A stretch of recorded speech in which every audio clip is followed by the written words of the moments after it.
Hi everybody, today I'm going to show you how to generate a toolbar function without code. This is done with the test data of function calls. This new functionality was first introduced in version 5.6 of the Inside Zap Creator. Let me switch to a system. I will use transaction ME23N, which is the display purchase order. Let me display a purchase order. It uses payment terms of 0003. Let me change it using the GUI. I save my work, and if I will invoke it again, you can see that the change took effect. Let me do the very same thing using a BAPI call. I will open a new screen. SE37, the function call, and this is the BAPI PO change. I'm going to set up a test data. So this is my PO. I will set up the PO header. I will set up the payment terms back to 0003. And in those BAPI, I should set up the PO header X structure as well to let SAP know that I would like to really change this piece of information. And let me save my work.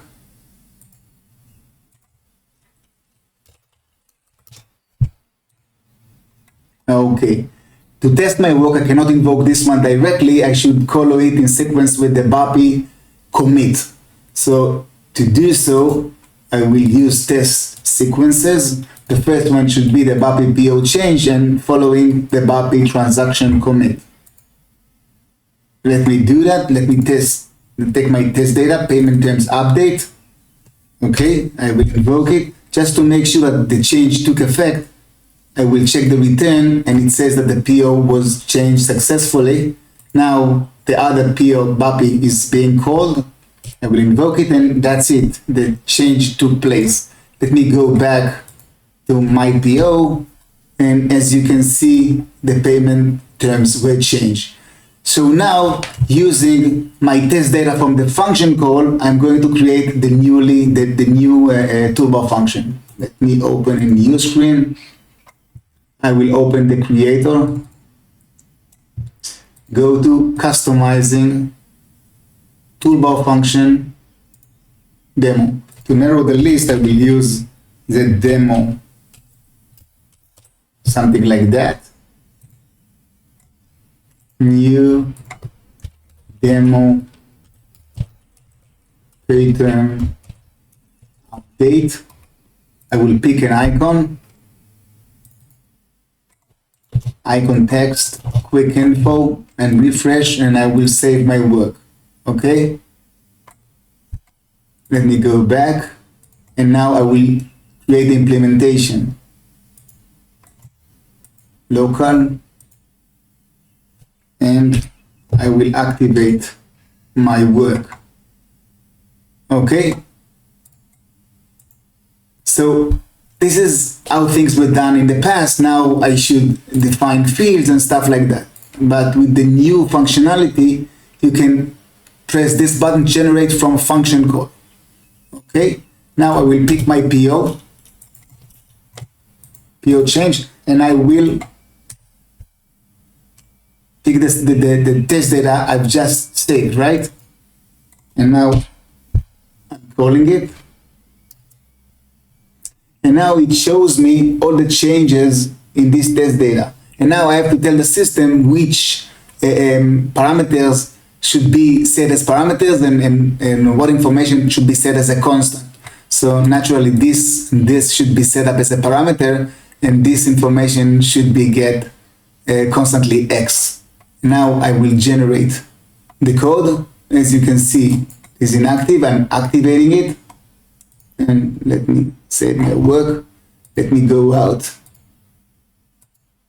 Let me get back in, and you see that everything was actually set for me. The fields, PO header, and payment terms. We have the sequence. We can play around with it, and there is real code behind. Okay, everything including the X that was set and BAPI PO change. Let us test our work. I will create another another insight based on this.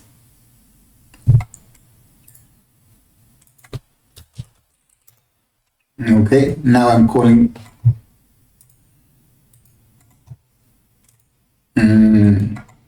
where is my class builder? Sorry.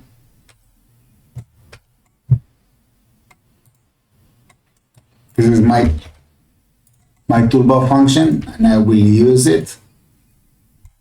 And that's it. So if I will use this this PO, I can place it like this, and I can change it to 0003. Let me select the record and press the payment terms, and it should tell me that the PO was changed. Let me make sure that the change took effect, and you can see that it working correctly. Let me do it in a mass way. I will call ME2N. The PO list, let me pick a variant.